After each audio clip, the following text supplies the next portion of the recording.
Chào tất cả mọi người, mình là Jess Mình là Linh. và các bạn đang theo dõi Cast Studio Channel. Jess và Linh đứng ở đây trước cửa một cái căn hộ là mọi người biết hôm nay sẽ là một video home tour. Đây là một căn hộ nhỏ điển hình ở Sài Gòn khoảng 72 mét vuông thôi.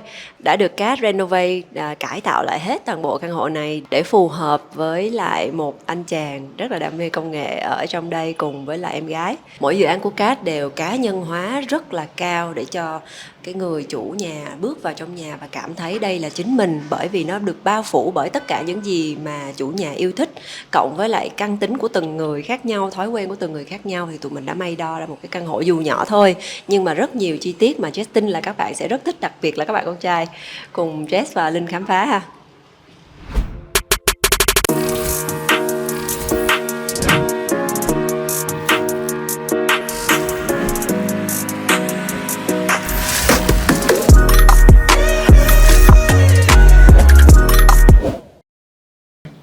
Căn hộ này tụi mình đã làm lại để cho nó giống như là một căn nhà ở trong một bộ phim tương lai.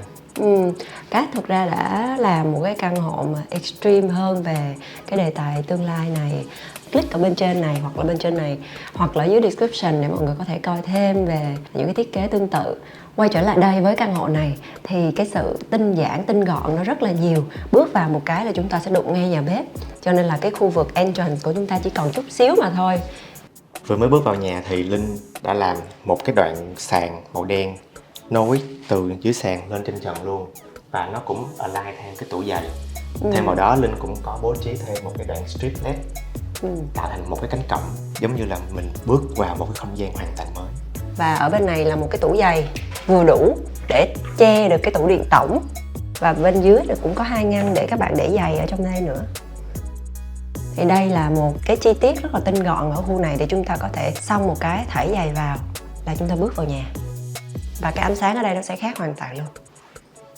Và mọi người có thể để ý thêm là tủ giày này nó khác với những tủ giày mà bên team cách thường làm, là nó không có một cái hộc mở.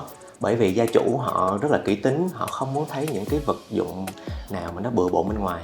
Cho nên là mình đã tạo ra thành một cái tủ giày không có một cái ô nào hết ở bên ngoài để cho phù hợp với gia chủ. Lý do mà Linh chọn loại sàn màu đen và cả rau màu đen luôn á là để cho mình không có bị nhìn thấy những cái vết dơ, những vết bụi bẩn mà do giày mang lại. Bước vào nhà thì chúng ta có thể thấy phòng khách là nơi ấn tượng nhất.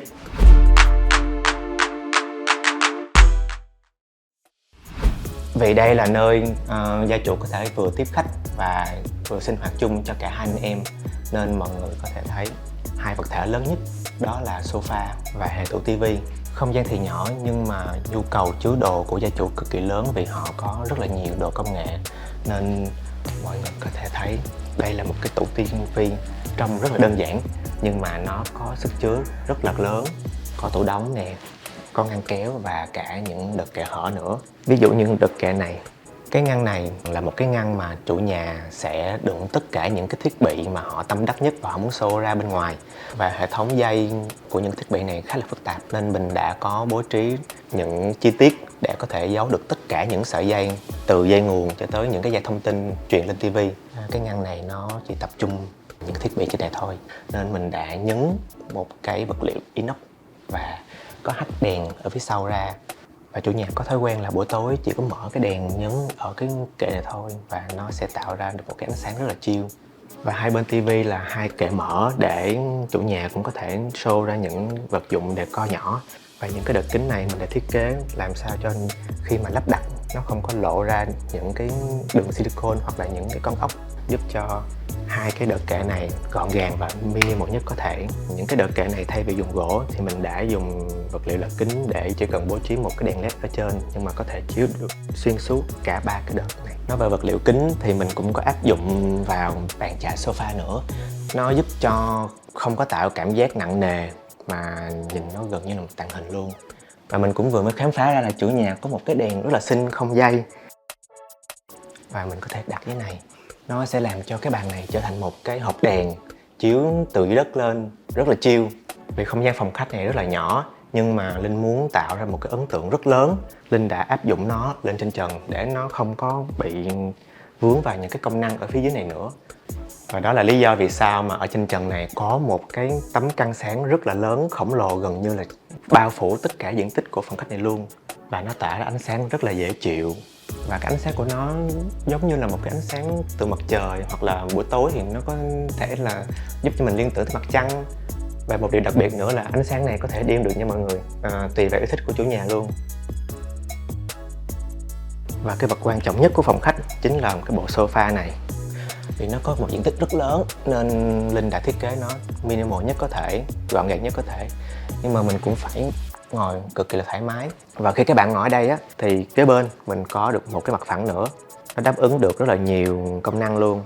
Chỗ để ly nước, ổ cắm, và dưới này mình có một cái chỗ chứa đồ được bọc vải để trông nó êm ái và cozy hơn. Nhưng mà nếu như bạn không ngồi ở đây, ở bên này thì sao?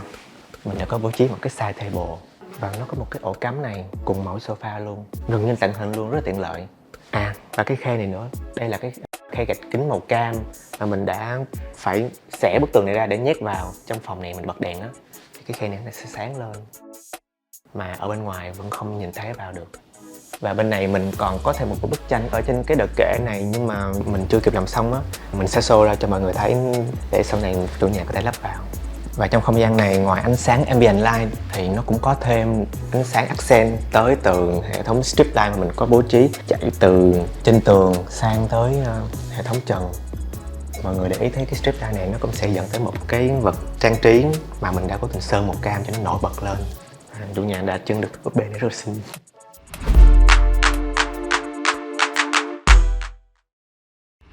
Ngồi từ phòng khách là mọi người thấy hết cái phòng bếp luôn, tại vì đây là một không gian nhỏ cho nên mọi thứ nó đều chung đụng với nhau cả. Thì đây là một căn bếp chật, không hề rộng tí nào cả, mà tụi mình đã cố gắng tận dụng tất cả các không gian có thể để làm một cái căn bếp cho nó rộng ra. Vì ban đầu á, cái bức tường kết thúc bếp đã nằm ở đây. Tụi mình đã quyết định đập bỏ bức tường này để không gian chỗ này được mở ra và nhìn ra được phòng khách luôn. Và nó không có cái gian này cho mình. Hiện trạng ở đây là cái hốc nhỏ rất là khó sử dụng. Mình phải đã lấn vào bên trong cái toilet ở bên trong để tạo thành một cái khu vực nấu bếp như vậy. Rồi xong khúc này mình sẽ có thêm được chỗ để đặt những cái bộ lò nướng, những cái phụ kiện rất là phức tạp ở dưới này để che đi. Tại vì phòng khách nhìn qua thấy cho nên nguyên một cái hệ thống này là mình làm seamless luôn, không có một cái đường cắt nào, tạo thành nguyên một cái khối lớn và rất là đẹp. Tại vì nó được làm bằng đá cho nên là vừa sạch sẽ, vừa đẹp mắt, vừa gọn gàng để không có bị rối. Tại vì kế bên nó sẽ là một cái bàn ăn và có các cái ghế rất là ấn tượng, cho nên mình cũng muốn nhấn vào đây nhiều hơn. Rồi nguyên cái gian bếp này mọi người có thể thấy cái màu sắc của nó được chia ra làm hai, đó là một cái màu tiệp vào với lại màu trần tường và một khu vực làm sáng lên màu trắng để cho nó thú vị hơn, nó có nhiều mảng màu sắc hơn. Tại vì tụi mình đang dùng những cái màu trung tính cho nên là cái sự kết hợp màu sắc nó rất là cần thiết trong không gian này để tạo ra một cái không gian tạo cảm hứng nấu bếp nhiều hơn. Và cái không gian bếp này đã được nhân đôi lên rất rộng luôn bởi 5 cái tấm gương khổng lồ ở phía bên bức tường này. Thực ra nếu không có 5 tấm gương này thì sẽ cảm thấy rất là ngột ngạt. Khi mà bước vào, đặc biệt là cái khu vực mà từ ngoài bước vào nhà mà chúng ta đã gặp ngay một cái khu vực bếp như vậy á, thì cái cảm giác ngột ngạt vô cùng, nhất là khi chúng ta có một bức tường đặc ở đây. Vậy cho nên là khi mà nhân đôi được cái không gian chỗ này lên, nó cảm giác nó thoáng đãng lắm. Vì chúng ta đã rất là có hạn chế không gian ở cái khúc ra vào rồi á, mà cái ấn tượng khi mà bước vào một cái căn nhà là cái ấn tượng quan trọng nhất. Vậy cho nên là mình mở được cái khúc này ra một cái là mình sẽ có cảm giác thoải mái, thư thái hơn rất nhiều. Không gian nó cực kỳ rộng luôn. Cái cảm giác không biết là mọi người nhìn trên màn hình có thấy không, nhưng mà ở trong cái không gian này mình cảm thấy cái bếp này rộng hơn rất nhiều lần so với thực tế của nó. Về công năng á, thì một mình cái bếp này thôi đã có thể đáp ứng đầy đủ công năng để nấu nướng cho cả nhà rồi. Bồn rửa nó vẫn nằm ở cái vị trí cũ, tại vì đường ống ở đâu là tụi mình phải set up như vậy để tránh thay đổi cái kết cấu của tòa nhà. Rồi ở bên dưới á, chính vì cái bếp á, nó đẩy ra được phía bên đó một chút cho nên là cái phần này tụi mình lấn ra được một đoạn nữa. Mình có thể cho các bạn xem cái layout bếp ban đầu nó chỉ kết thúc được ở đây thôi. Nhưng mà bây giờ vì tụi mình đẩy bếp được ra cho nên tụi mình có thêm được đoạn này, thêm được rất nhiều cái storage ở bên dưới luôn. Và cái lối đi qua hai bên này nó cũng rất là thoải mái, thậm chí là hai người có thể đứng nấu một lúc. Tại vì cái khu vực nước và cái khu vực nấu nó đối xứng với nhau như vậy, nó không có hề trùng nhau ở một chỗ. Cho nên đối với mình đây là một cái căn bếp đã được xử lý lại rất là thành công. Nói về thiết kế thì đi chung với lại cái chủ đề mà tối giản và hiện đại như vậy á, thì cho nên là tất cả những cái tay nắm, tay cầm chi tiết nhỏ ở trên bếp đều được lược bỏ cả. Kể cả cái khu vực hút mùi mọi người cũng sẽ không thấy được, và nó được giấu ở trong cái cánh tủ nhỏ xíu này. và nó màu đen để nó có thể bật lên được cái khu màu trắng xung quanh. Ở bên dưới này thì là lò nướng và nó có những cái ngăn để tụi mình phân chia nó đầy đủ tất cả những cả không gian để chủ nhà có thể nướng nấu được. Ở đây vì là một cái tủ góc cho nên là tụi mình đã sử dụng những cái phụ kiện mà nó fit được vào trong tủ và sử dụng hết được cái không gian trong này, mặc dù nó rất là hạn chế luôn, nó vướng một cái cột bên này nè. Chút nữa mọi người sẽ được biết tại sao nó lại có cái hộp này ở đây. Microwave, ngăn kéo, tất cả từng inch một, từng cái cm một đều được tụi mình tận dụng cả. Ở đây cái phần nấu rửa này nó vì nó ngay đây thì thành ra là chủ nhà có yêu cầu tụi mình có một cái vách kính lên đây nè, thì để cho cái vách kính này nó được vững với thời gian đó. Tại vì mọi người biết là khi mà kính mà đặt dọc lên như vậy á, thì tụi mình cần phải tính toán đến cái sự vững vàng của nó, cho nên là sự kết hợp giữa cái vách gỗ này, cái miếng đá bên trong và cái tấm kính, tụi mình đã phải gắn nó theo cái cách như vậy để nó có thể giữ vững được và dùng ít keo nhất có thể cho nó đẹp.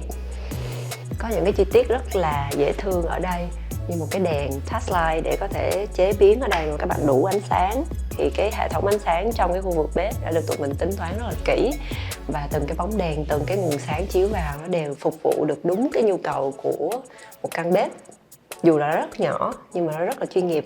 Và phía sau bếp chính là cái cửa mà đi ra cái lô gia. Thì như các bạn biết, các cái lô gia của chung cư thì nó cũng rất là khiêm tốn thôi, và nó có một cái khe cửa như vậy nè, cho nên tụi mình cũng muốn là kiểu sơn hết thành một màu á, để cho nó không có nổi bật lên quá. Phía sau này là cái máy giặt. Ở đây là một cái tủ lạnh được để gọn vào trong góc này luôn, cho nên là tụi mình đã chọn một cái thiết kế tủ lạnh làm sao đó để nó đi cùng cái ngôn ngữ của cái căn nhà luôn.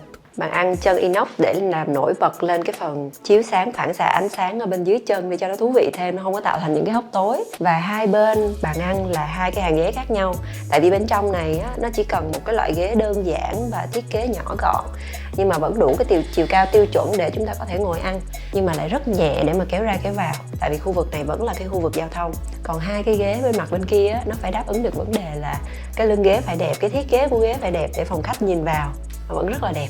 Tất cả những cái thiết kế của Cat Studio thì mọi người biết rồi, ổ cắm ở tất cả những nơi cần thiết. Thì ở đây có thể cắm nồi lẩu hay là ngồi làm việc ở đây cũng được, ngồi chơi chat chít gì đó buổi sáng mà có thể sạc điện thoại ngay đây luôn. Và cái góc phía bên này như hồi nãy chị Chết có đề cập tới thì đây là một cái tủ dùng để chứa bánh snack, đồ khô, để khi chủ nhà ngồi đi xem phim họ có thể access từ hướng này vào mà rất là tiện dụng. Và cái tủ này có thêm được một công năng nữa, đó là giúp cho mình có thể tạo hình được cái ô bếp bên trong và nhìn từ bên này vào không có bị rối mắt. Đây là cái hành lang duy nhất ở trong nhà, nó dẫn tới các phòng ngủ. Đây phòng ngủ em gái, đây là phòng toilet chung cho cả nhà và phòng master. Mình đi vào phòng master trước ha.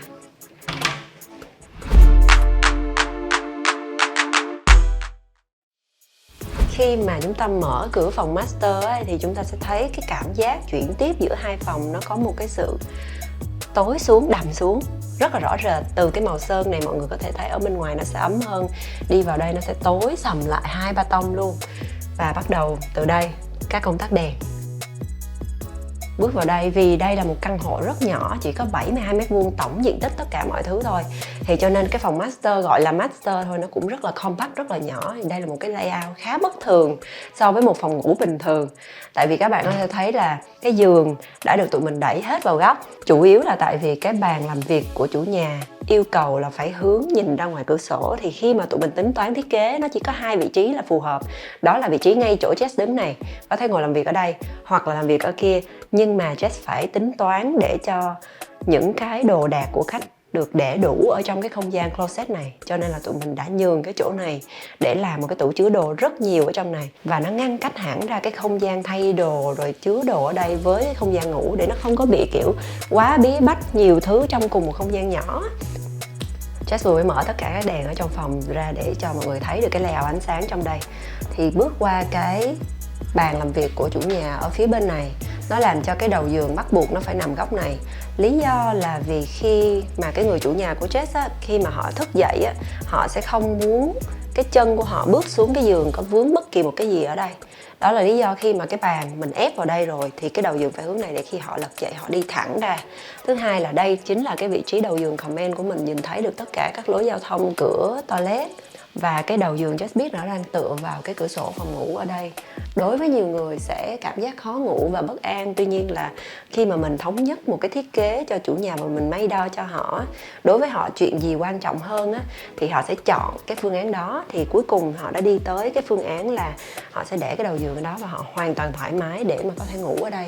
Và chính là vì cái giường nó nằm trong góc cho nên là tụi mình đã bọc hết nệm xung quanh nó để tránh cái trường hợp là cảm thấy là mình nằm sát cái tường nó lạnh lẽo á, cái vách êm ái, cảm giác cái giường nó thoải mái hơn. Tủ quần áo thì tụi mình cũng đang lựa chọn cái chất liệu đi cùng ngôn ngữ với căn nhà mình, đó là kính với kim loại và tay nắm kim loại seamless. Ở bên trong này nhìn sẽ không có thấy, tất cả những chi tiết đều được tụi mình tinh giản lại. Phía bên này thì có thêm một cái gương cá nhân của chủ nhà, thì có thể check được cái gương mặt của mình trước khi mình bước ra ngoài. Cái khu vực này dành riêng cho cái việc thay đồ rồi chuẩn bị buổi sáng, nó cũng rất là phù hợp. Cái khúc này thì tụi mình đã tận dụng để làm thêm các cái kệ, thì mọi người có thể thấy được cái chi tiết của các cái đợt kính ở trên này nó đều gắn vào trong cái kệ một cách rất là mượt mà. Để tại sao nằm ở dưới giường nhìn lên không có cảm thấy khó chịu bởi những cái bát hay những cái con vít hay là những cái đường keo, thì những cái đó tụi mình đã lược bỏ ra hết khỏi cái thiết kế.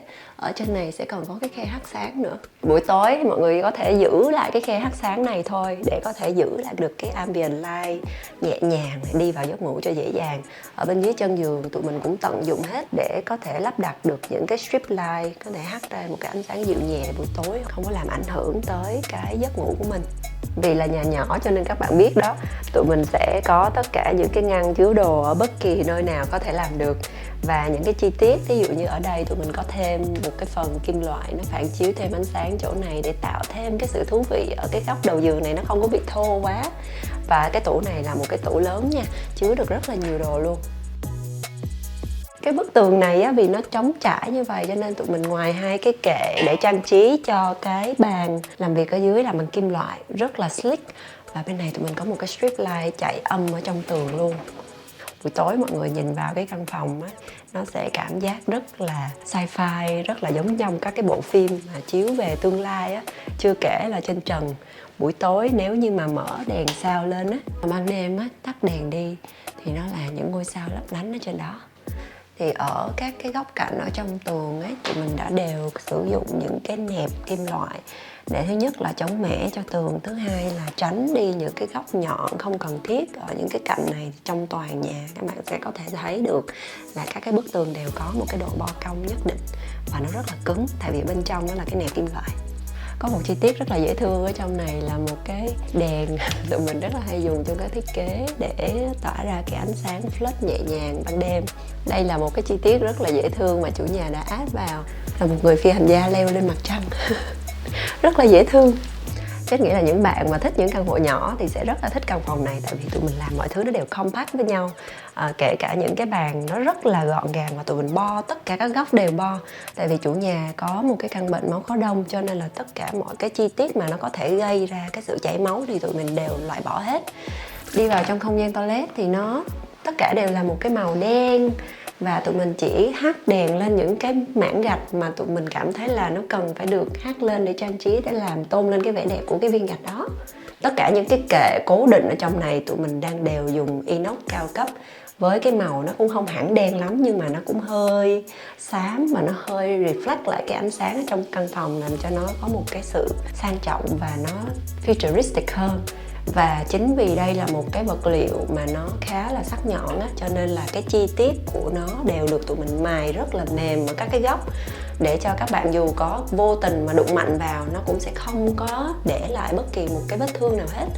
Mọi người biết là Jess đã khuyên mọi người là không có nên làm tủ gương ấy, nhưng mà trong các cái trường hợp, các cái bản thiết kế của mình mà chủ nhà vẫn muốn làm tủ gương thì tụi mình vẫn hoàn toàn làm được một cái tủ gương rất đẹp và seamless cho khách hàng mình. Thì đây là một ví dụ đó.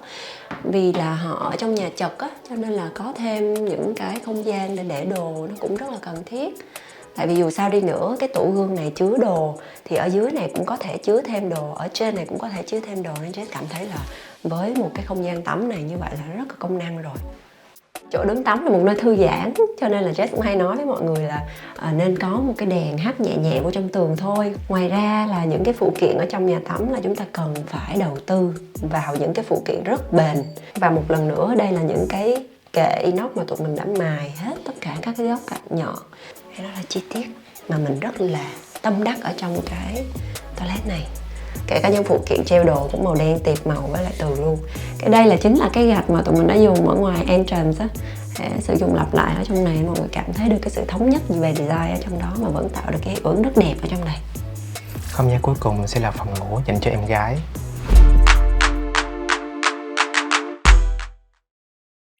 Vì đây là một không gian được thiết kế cho một bạn nữ nên nó sẽ có một cái tông màu sáng sủa hơn và nhẹ nhàng hơn. Tuy nhiên thì mình vẫn nhấn thêm màu đỏ vào như là vách đầu giường hoặc là một vài vật kệ để cho thêm phần nữ tính. Về layout của căn phòng này tương tự như là phòng master, chủ nhà muốn là bàn làm việc sẽ có cái view nhìn ra ngoài cửa sổ. Nhưng mà mình không có layout giống như bên kia, thì vì đặc điểm của cái cửa sổ phòng này nó gần như là chạm sàn nên mình bắt buộc là phải bố trí cái bàn ở phía này. Chính vì vậy nên hệ tủ quần áo mình đã thiết kế thành dạng cửa lùa để lúc mở cửa không bị cấn vào ghế trong lúc làm việc. Và bạn nữ này cũng có rất là nhiều đồ để decor nên ở cái bàn học mình có bố trí khá là nhiều đợt kệ và ngăn tủ ở phía dưới để cho bạn có thể vừa để sách vở và các vật dụng hoặc là đồ decor mà bạn muốn trưng bày ra. Và các đợt kệ này cũng được bố trí một cái hệ thống chiếu sáng giúp cho không gian này trở nên ấm cúng hơn và những đồ decor trên này được trưng bày một cách đẹp mắt hơn. Ở phía dưới bàn học này mình cũng có bố trí thêm những cái đợt kệ vừa giúp cho mình có thêm không gian để đồ mà nó cũng có thêm một công năng nữa, đó là giúp cho khi mà mình nằm ngủ ở bên kia sẽ không thấy được cái gầm bàn đầy gây khó chịu. Trong thiết kế thì ở phía mảng tường này mình cũng có thêm một cái bức tranh nữa nhưng mà vì không kịp gắn lên. Và đây chính là cái khe gạch kính lấy sáng mà mình có nhắc đến ở phòng khách và mình đã cố tình bố trí ở góc này. Khi mà bạn nữ sinh hoạt trong này, ví dụ như là lúc ngủ, sẽ không có cảm giác là bị bên ngoài nhìn vào. Và khi ánh sáng từ phòng khách lọt vào cũng sẽ không gây cản trở bạn trong lúc ngủ. Đây là không gian toilet chung. Xét về layout thì vị trí này mới là vị trí của lavabo. Nhưng mà vì mình đã mất một phần diện tích dành cho bếp nên Linh đã phải thiết kế lại thành một cái dạng hệ tủ lavabo khác, và mình đã ép nó thành một cái block màu cam kết hợp với lại cái mảng tường gạch màu đen để làm cho trở thành một cái mảng decor chính trong cái không gian WC chung này. Sau cái home tour này thì Jess tin là những bạn mà thích cái phong cách mà rất là con trai như vậy, rất là cá tính và đơn giản nhưng mà lại xử lý không gian hiệu quả. Như các bạn thấy thì mỗi dự án tụi mình đều may đo rất là kỹ cho từng cái cá tính, từng gia chủ, nên mỗi khi mà các bạn nhìn thấy cái bộ mặt, cái giao diện của căn nhà là mấy bạn có thể đoán được cái người chủ của mình ở trong đây như thế nào. Sự thành công của mỗi dự án còn có công sức đóng góp của rất nhiều anh chị em đối tác, đặc biệt là sự hỗ trợ và đồng hành của những khách hàng thân yêu của Cat Studio. Nhân đây thì Jess và Linh đại diện cho team Cat Studio cảm ơn tất cả mọi người đã giúp tụi mình hoàn thành tốt đẹp dự án này. Các bạn đừng quên like và subscribe cho tụi mình và có thể comment cảm nghĩ của các bạn cho tụi mình biết nhé. Hẹn mọi người ở những video clip tuần sau. Bye! Bye bye!